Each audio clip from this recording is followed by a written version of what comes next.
On December 1st, 2021, the 194 members of the World Health Organization agreed to move quickly on a treaty agreement or other international instrument on future pandemics.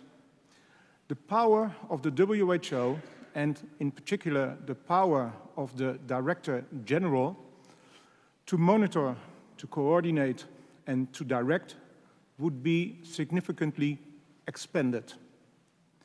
The European Union is pushing for a legally binding pandemic treaty, but that would require a two-thirds majority here in the US Senate.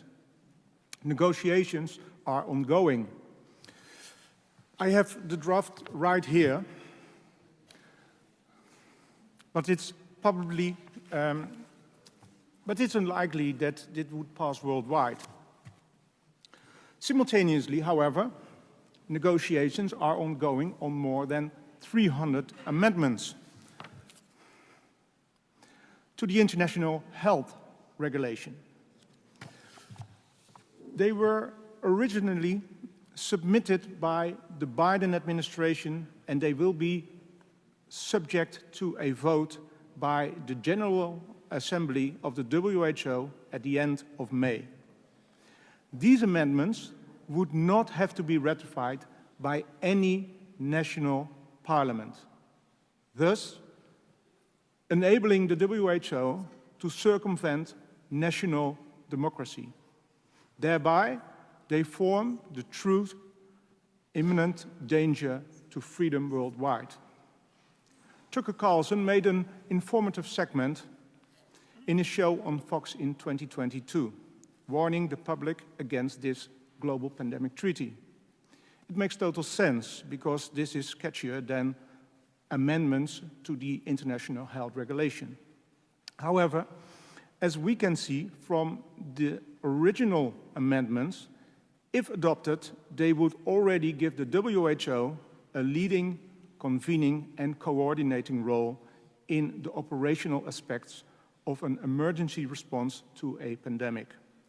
So, in short, the pandemic treaty is indeed worse, but the amendments are the true imminent danger. And the WHO seems to be in a hurry. In May 2022, there was a vote on two significant changes to the procedure of adoption. A significant reduction of the periods provided for under Article 59 of the 2005 IHR in two regards. First of all, the procedure for entry into force is changed. Under Article 59, paragraph 2 of the amended IHR, there is a reduction from the original 24 months to 12 months for the entry into force. Second, the period for rejection or expressing reservations on amendments to the IHR is reduced from 18 to 10 months. The vote for this change of the IHR was performed in violation of the WHR Constitution due to lack of a proof of consent. There was no vote and no record of who was present.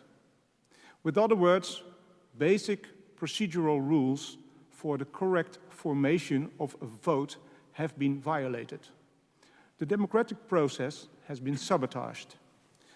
By letter, and I have this letter over here, I have requested the Director General, Tedros, for proof of simple majority, but I have not received any response yet. It would surprise me, however, that something like an illegal procedural change is going to stop the WHO General Assembly from adopting the Biden amendments to the IHR in May. If they are adopted, democracy will be sidelined in the event the WHO decides to declare a pandemic. Experts believe the WHO could then, in practice, impose lockdowns, enforce medical interventions, and dictate medical protocols.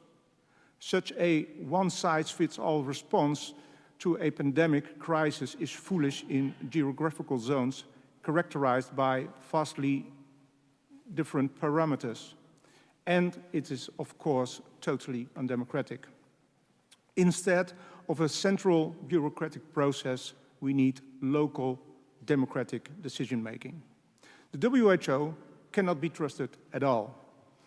It is funded by China, by Big Pharma, and by philanthropists. I call them oligarchs, by the way. There are enormous conflicts of interest. Further amendments threaten free speech and seek to increase censorship of differing opinions, potentially transforming our nation into totalitarian-like states. Conclusion, defenders of freedom on both sides of the Atlantic need to stop these amendments from coming into pass. Thank you very much. Thank you, Mr. Roos. Just one quick question. What is the attitude toward these amendments in the European Parliament? Are you an outlier, or is there a great deal of resistance? Well, I think there's a big problem. The people believe that the WHO is a neutral government organization, which is not. And 80% of its funding is coming from voluntary contributions, 80%. And nobody knows. The people, they do believe that is a neutral government organization. So there is no awareness, and I think that is the problem. So in the European Union, it's not really a topic at this moment. So I'm very happy that you are organizing this hearing and that we can raise this awareness.